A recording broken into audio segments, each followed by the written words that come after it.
All right, welcome everybody back to another episode of In Touch with Steve Cherundolo. I'm Vince, that's Steve, and hey, welcome back to the Performance Center.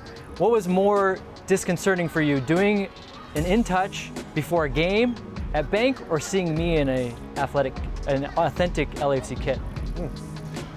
Probably the kit. I'm a first-year coach in the MLS, so I don't think I'm ready to train you yet. There's a lot going on there.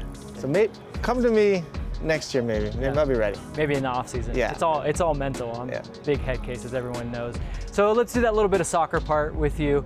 I want to talk about this month in particular. It's probably going to be the busiest month of the season for you. You're halfway through. What have been your takeaways thus far in this busy period? For us, it's about getting fresh legs on the field. So we've had a little bit of a bout with injuries and getting guys back in a timely fashion. And so it's been a challenge for the ones who've had to, put up with the brunt of the minutes and play most of the time. And so they're fighting through it, they're battling through it. And I think we're doing fine. We're doing okay. But our lack of numbers in this congested phase of the season is starting to show.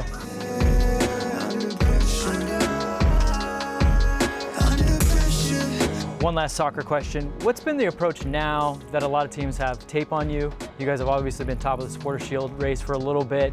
I know we're only a third of the way in the season, but it seems like, the bullseye is on your back and teams come and they're going to give you 100% every time. So what have you learned and what has been the approach knowing that that's going to be the case? Well, we have to change things up a little bit, and we have the ability to do that. When we are healthy, we have a great roster and quite different players in the same positions. And so they bring different qualities and have different idiosyncrasies about their game, which will then kind of throw teams off a little bit. But we can only use that when we're healthy, and we're hoping to be healthy very soon.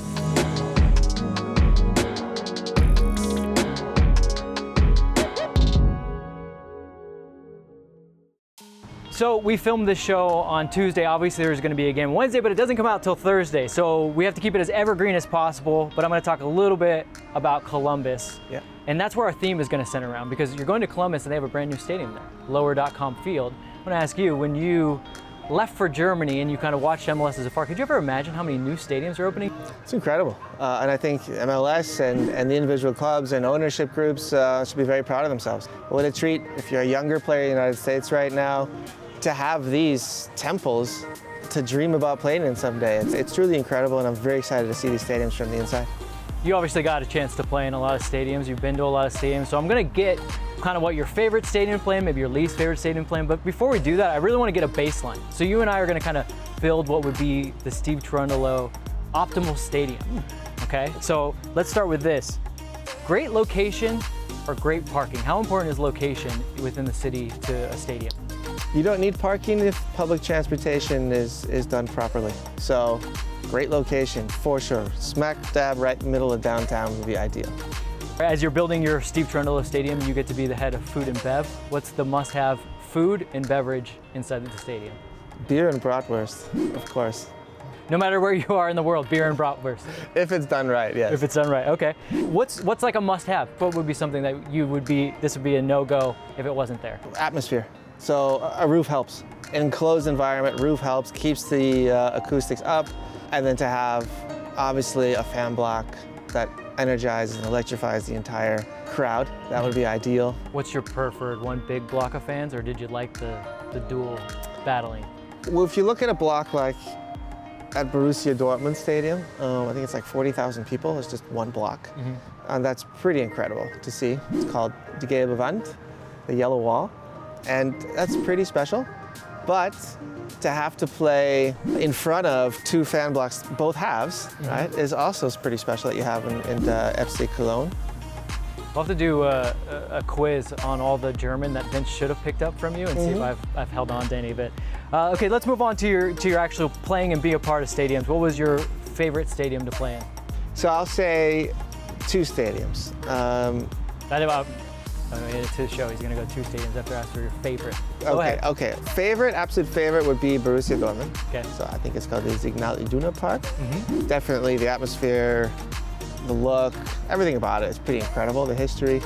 There's another stadium that I really enjoyed playing in. It was Kaiserslautern Stadium, mostly due to our game against Italy at the 2006 World Cup. And you got Del Piero's jersey, which I'm absolutely. You remember it. Jealous about. You remember it. Well, of course I remembered that. Let's talk about your least favorite stadium to play in.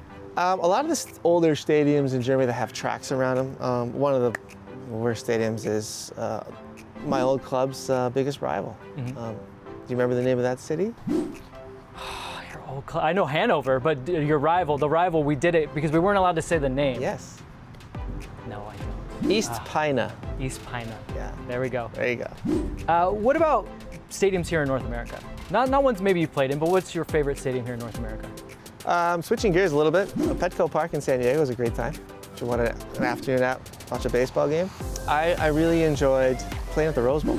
We played at the Rose Bowl with the U.S. team, Gold Cup final against Mexico. We unfortunately lost. And it's an older type of stadium that you normally don't get to see or play in very often, so that was special. MLS stadium you enjoyed that's not named Bank? Well, I'd just say most recently, Cincinnati Stadium was pretty cool. I enjoyed that. It was a good atmosphere. And now give some love to Bank. What's your favorite part about the home stadium? Oh, I can't pick. Whether you're down in the locker room or in the field club or upstairs in the pool, sunset deck, I should say, everywhere. There's not a bad seat in the house. And then 3252 with our fan block. It's pretty amazing. Whoever the architects were, you guys did a great job. It wasn't me. Yeah, good for you guys. Thanks Gensler, and I think John had a hand in it, so yeah. Good for those guys. Last bit, bucket list. Yep. I'm sure you've been to a lot of stadiums, but in world football, there are so many incredible ones. Camp Nou, Bernabeu, I'm naming just Spanish stadiums now, but obviously the San Siro, or the Giuseppe Meazza if you're an Inter fan. What are a couple stadiums that you need to get to sometime in the future, whether it's as a coach, just as a fan, places you want to go? Two of the ones you mentioned, Camp Nou and Bernabeu, I have not been to, but I really need to go. I think maybe Maracanã in Brazil. I think I need to do.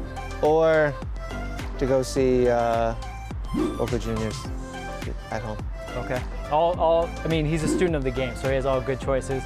And we're just putting together our travel itinerary for Steve and I take the show on the road next year.